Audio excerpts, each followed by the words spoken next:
Hello my dear student, this is Chaudhary. Welcome to my channel numerical की पाठशाला। आज हम डिस्कस करेंगे ईएमआई के तीसरे लेक्चर की, जिसमें बात करेंगे लेंज लॉ की। छोटा सा लेक्चर है, लेंज लॉ को डिस्कस करेंगे, ठीक है, और इसकी प्रॉपर्टी और यह किस प्रिंसिपल पर बेस्ड होता है इसकी बात करेंगे। तो लेंज लॉ, अभी इससे पहले आपने क्या पढ़ा है, मैग्नेटिक फ्लक्स के बारे में मैंने आपको बताया। मैग्नेटिक फ्लक्स क्या होता है, किस पर डिपेंड करता है, किस तरह से वो मैग्नेटिक फ्लक्स में हम चेंज करते हैं। फैराडे ऑब्जर्वेशन या फैराडे फर्स्ट लॉ में देखा आपने कि अगर हम मैग्नेटिक फ्लक्स में चेंज करते हैं, फर्स्ट लॉ में क्या था, अगर हम मैग्नेटिक फ्लक्स में चेंज करते हैं तो इंड्यूस्ड ईएमएफ जनरेट होता है। और कॉइल अगर सर्कुलर है, क्लोज कॉइल है तो उसमें इंड्यूस्ड करंट जनरेट हो जाएगी। और दूसरी लॉ में फैराडे साहब की क्या देखा हमने, दूसरे लॉ में देखा कि कितने मैग्नीट्यूड का इंड्यूस्ड ईएमएफ जनरेट होगा। फर्स्ट में बस ये थ्योरेटिकली बोल दिया गया कि इंड्यूस्ड ईएमएफ जनरेट होगा अगर फ्लक्स में चेंज करेंगे, लेकिन दूसरे लॉ में फैराडे ने बताया कि मैग्नीट्यूड ऑफ इंड्यूस्ड ईएमएफ क्या होगा अगर हम फ्लक्स में चेंज करते हैं। तो फ्लक्स में चेंज के बिहाफ पर जो है आपका इंड्यूस्ड ईएमएफ जनरेट होता है। उसके बाद बात उसमें आती है, जब इंड्यूस्ड ईएमएफ की कहानी हम इज इक्वल टू माइनस जो साइन आता है, माइनस साइन को समझने के लिए लेंज साहब को जानना जरूरी है। तो इनका जो स्टेटमेंट था आप लिख सकते हैं सीधे, देखिए क्या है स्टेटमेंट था कि this law state that the direction of any magnetic induction effect is such as to oppose the causes of effect. मतलब जिससे वो जनरेट होता है उसका वो अपोज करता है, ये कहानी थी। तो कैसे उसको समझने की कोशिश करें कि फॉर एग्जाम्पल मान लो ये नॉर्थ पोल और ये साउथ पोल, एक बार मैग्नेट है और यहां पर एक कॉइल है। इस कॉइल्स यहां इस बार मैग्नेट से मैग्नेटिक फील्ड लाइनें इस पे आएंगी, है ना, मैग्नेटिक फील्ड लाइन इसके जनरेट होंगी, तो मैग्नेटिक फ्लक्स यहां जनरेट होगा। अब सोचो, अब इसमें मूवमेंट कर रहे हैं, मूवमेंट करेंगे तो फ्लक्स में चेंज आएगा, मूवमेंट से ही तो चेंज आएगा। तो जब इसको मूव करके इसके पास लेके आओ, पहली कंडीशन ये ले रहे हैं कि अगर इस बार मैग्नेट को इस कॉइल के पास लेके आते हैं, अगर इसके पास लेके आते हैं तो मैग्नेटिक फ्लक्स चेंज होगा, इंक्रीज होगा। सिंपल सी बात है, क्योंकि नॉर्थ से ही मैग्नेटिक फील्ड लाइनें जनरेट होती हैं, सबको पता है। तो मैग्नेटिक फ्लक्स इंक्रीज होगा। चलिए, ये तो पता चल गया। अब जब मैग्नेटिक फ्लक्स चेंज हुआ तो इसमें इंड्यूस्ड ईएमएफ जनरेट हो गया, और ये क्लोज कॉइल है तो इसमें इंड्यूस्ड करंट भी जनरेट होगा। चलिए, बहुत बढ़िया। तो भैया ये है नॉर्थ पोल। अब जब ये जनरेट कर लेगा, देखो, any magnetic induction effect such as to oppose, अब ये अपोज करना स्टार्ट कर देगा। जब इसको इसके पास ले आओगे, पास आ रहा है तो बड़ा अच्छा लग रहा है, चलो हमें कुछ चीजें मिलेंगी। और जब मिल जाती हैं तो उसका वो अपोज करने लगता है।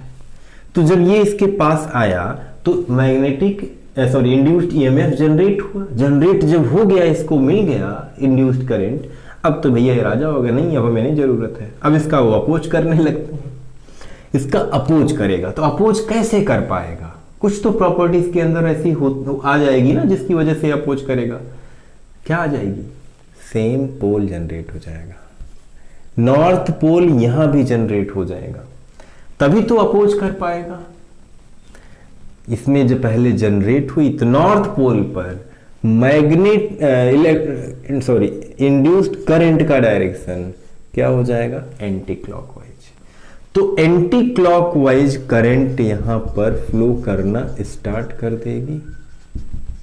कब, जब इस बार मैग्नेट के नॉर्थ पोल को इस कॉइल के पास लेके आओगे।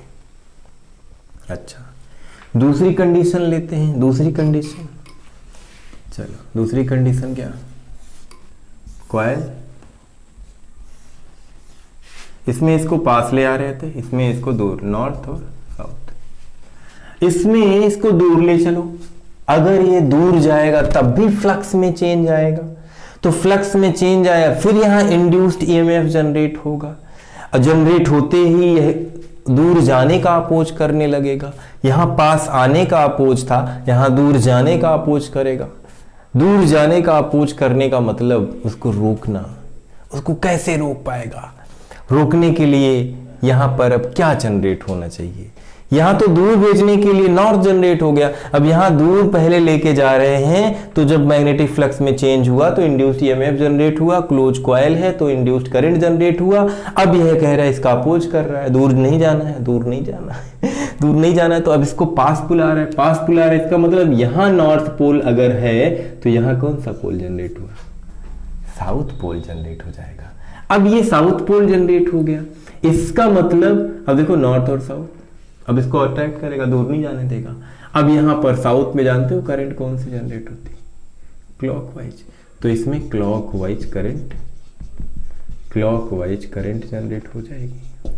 समझना कहानी कैसे क्लॉकवाइज लिख रहा हूं और कैसे यहां साउथ पोल जनरेट हो रहा है, ये लेंज लॉ के अकॉर्डिंग जानना जरूरी था।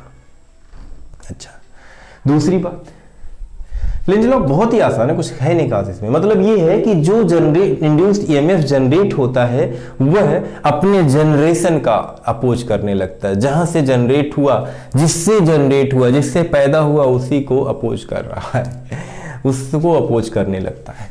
इसीलिए तो वहां पर E इक्वल टू जो आपने पढ़ा था, E equal to minus d∅dt, flux में चेंज या नेगेटिव आया था। तो इंड्यूस्ड ईएमएफ, ये जो ईएमएफ जनरेट होता है ये फ्लक्स में चेंज हुआ, जिससे हुआ वो उसी का अपोज, ये नेगेटिव साइन उसी ले आता है। अब इसके प्रिंसिपल को जान लो कि प्रिंसिपल ऑफ, ये लेंज लॉ किस प्रिंसिपल पर बेस्ड है? तो भैया लेंज लॉ बेस्ड है law of conservation of energy पर।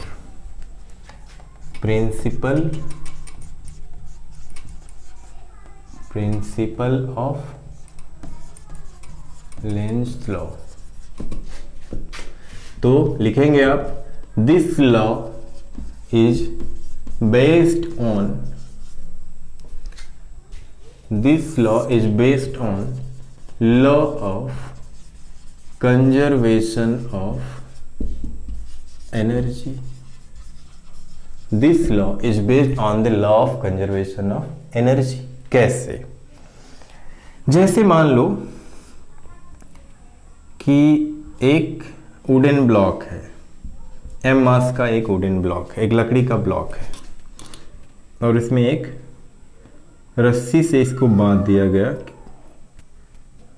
किसी की कमर में।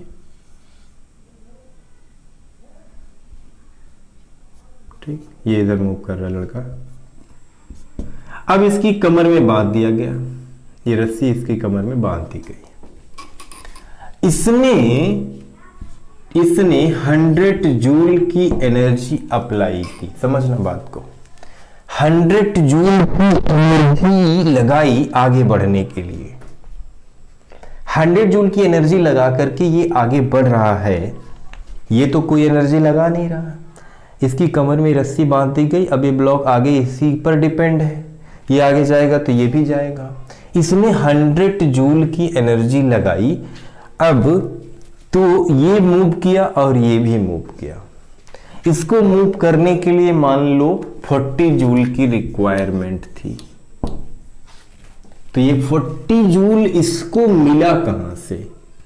इसमें एनर्जी आई कहां से? सोर्स तो यही है। इसकी वजह से इसमें 40 जूल की रिक्वायरमेंट जो थी वो कंप्लीट हो गई। अब वो उसकी तरफ जाने लगेगा। तो लॉस किसका हो रहा है? इसका हो रहा है। क्या ये खुद कोई एनर्जी जनरेट कर रहा है? नहीं। इसका मतलब जो एनर्जी, जिस एनर्जी के साथ ये ब्लॉक मूव करेगा उसी के साथ ये भी मूव करेगा। मतलब इसकी जो एनर्जी लॉस होगी वो किस में आएगी? इसमें आएगी। क्या एनर्जी वेस्ट हो रही है? नहीं ना। तो इसीलिए इसमें ये बोला गया कि ये जो लेंज लॉ है यह भी law of conservation of energy पर ही बेस्ड है। मतलब अब इसको वोल्टेज ले लो।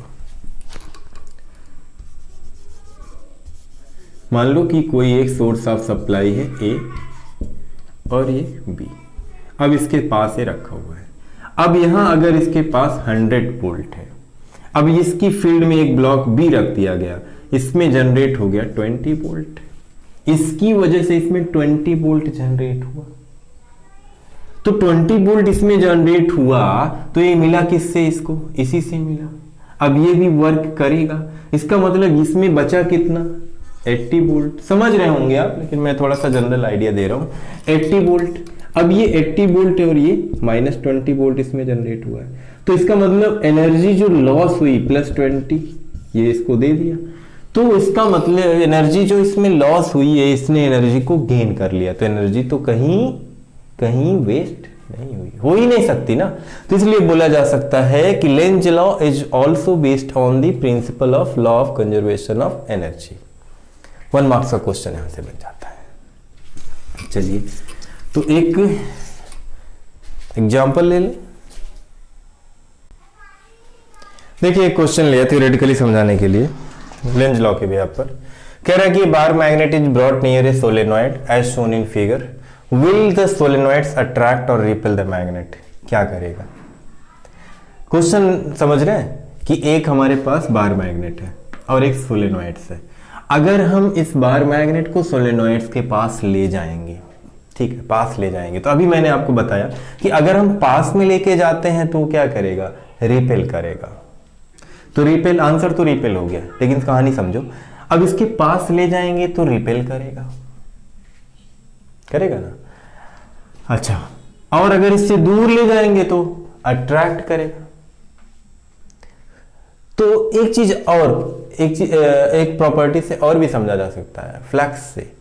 Number of magnetic field line जितने पास जाएगी उतना ही number of magnetic field line increase करेगी, और जितना दूर ले जाएंगे उतना ही मैग्नेटिक फील्ड डिक्रीज करेगी। तो आपको पता है ना, number of magnetic field line की जो स्ट्रेंथ होती है नॉर्थ पोल ज़्यादा होती है, ज़्यादा होगी, तो फिर इसका मतलब ये नॉर्थ पोल होगा और ये आपका साउथ पोल।